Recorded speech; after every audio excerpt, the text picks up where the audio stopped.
Hello everyone, आप सभी का आईसीटी चैनल पे स्वागत है। आज इस वीडियो में हम अपने इंग्लिश स्पीकिंग सेशन का 28वां दिन देखेंगे और आज इस 28वें दिन के सेशन में हम मिसलेनियस यूजेस देखेंगे, यानी हम जितना अभी तक हमने सीखा उसके आगे हम कुछ फुटकर प्रयोग जानेंगे। तो इस वीडियो को शुरू करें उससे पहले अगर आप चैनल पे नए हैं तो चैनल को सब्सक्राइब करना ना भूलें, और अगर सब्सक्राइब आपने ऑलरेडी कर रखा है तो बेल आइकन भी जरूर प्रेस कर दें, जिससे चैनल पे आने वाली हर एक वीडियो की नोटिफिकेशन आपको मिल जाए। तो चलिए लेट्स स्टार्ट। तो पहले हम देखेंगे इट और दैट का प्रयोग। वह कौन है, हु इज दैट या हु इज ही या हु इज शी। तो अगर हमें नहीं पता कि सामने लड़का है या लड़की है तो हम बोलेंगे हु इज दैट। नहीं तो अगर लड़का है तो हु इज ही और लड़की है तो हु इज शी। वह मेरा दोस्त है, इट्स माई फ्रेंड। यह ठीक उत्तर नहीं था, it was not the correct answer. This is your book, that is mine. ये तुम्हारी बुक है, वह मेरी है। तो जो आपके पास होता है उसको हम दिस बोलते हैं, और जो चीज आपसे थोड़ी दूरी पे रखी होती है उसके लिए हम दैट का प्रयोग करते हैं। दिस इज योर बुक, यानी अगर मेरे हाथ में कोई बुक है तो हम बोलेंगे दिस इज योर बुक, और अगर सामने टेबल पे बुक रखी है तो हम बोलेंगे that is your book. Next, वहां कौन है, हु इज देयर। मैं हूं, इट इज मी। क्या मुझसे ही मिलना चाहते हैं, is it me you want to see. क्या आप मुझे ही बुला रही हैं, is it me you are calling.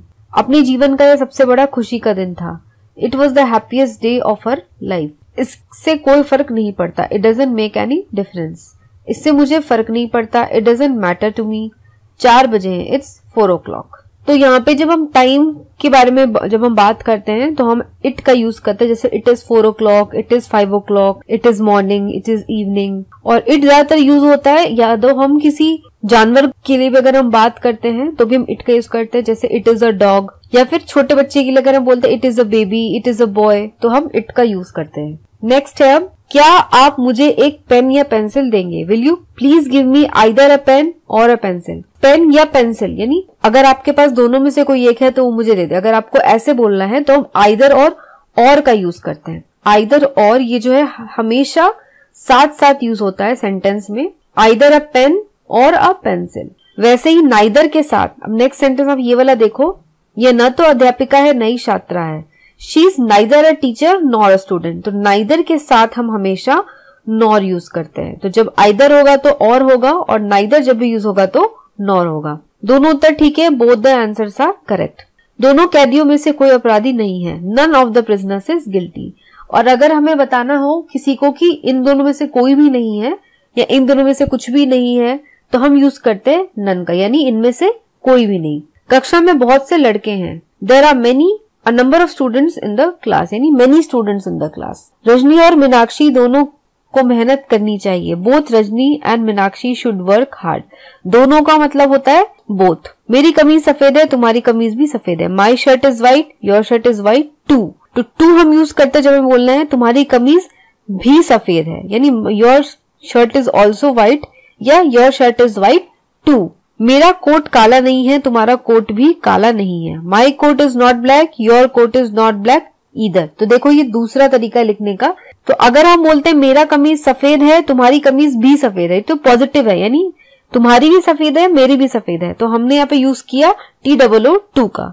लेकिन यहाँ पे हम नेक्स्ट सेंटेंस में देखो, मेरा कोट भी काला नहीं है, तुम्हारा भी नहीं है। तो जब नहीं का हम यूज करते हैं तब हम यूज करते हैं ईदर का, यानी my coat is not black, your coat is not black either. यहाँ पे हम your coat is not black too नहीं बोलते हैं या नहीं लिखते हैं।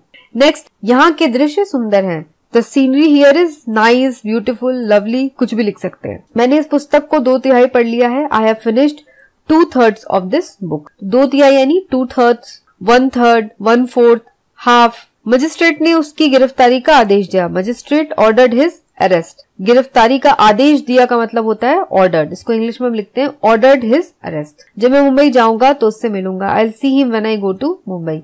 तो मैं जब जाऊंगा तब मिलूंगा, इसको हम लिखते हैं I will see him when I go to Mumbai. मैंने खाना खा लिया है, I have had my food या मील्स। क्या तुम्हें 100 रुपए का मासिक भत्ता मिला, did you get a monthly allowance of 100 rupees. मैं 35 बरस का हूँ, आई एम 45। अब क्या किया जा सकता है, what can be done now. मेरे दोनों हाथ जख्मी हो गए हैं, both my hands have been injured.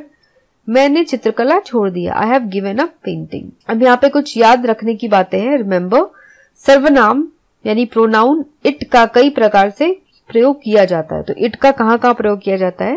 पहला है किसी लोअर एनिमल यानी छोटे पशु या छोटे बच्चों के लिए, जैसे after dressing the wound of the dog the doctor पैटेड it and send it home.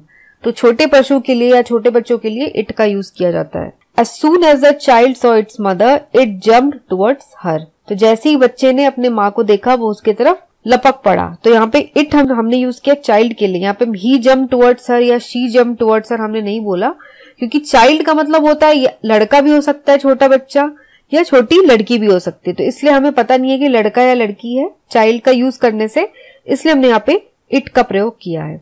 Next है किसी नाउन या प्रोनाउन पर जोर देने के लिए। तो अगर हमें किसी एक नाउन पे जोर देना है तब हम इट यूज करते, जैसे it was Gandhi ji who started the civil disobedience movement. तो हम ये भी बोल सकते थे कि Gandhi ji started the civil disobedience movement, लेकिन यहाँ पे हमें गांधी जी के नाम पे जोर देना था, इसलिए हमने बोला it was Gandhi ji who started the civil disobedience movement.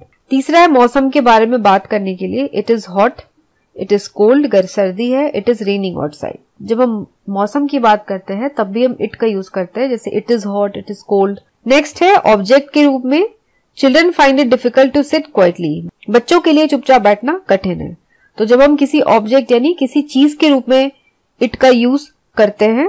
Next है पहले हुई बात के लिए। जब हम कोई ऐसी बात करते हैं जो कि हमने पहले उसके बारे में ऑलरेडी डिस्कस कर लिया है, तो हम उसके लिए इट यूज करते हैं, जैसे he was wrong and he realises it. वो गलत है और उसे इस बात का एहसास हो चुका है।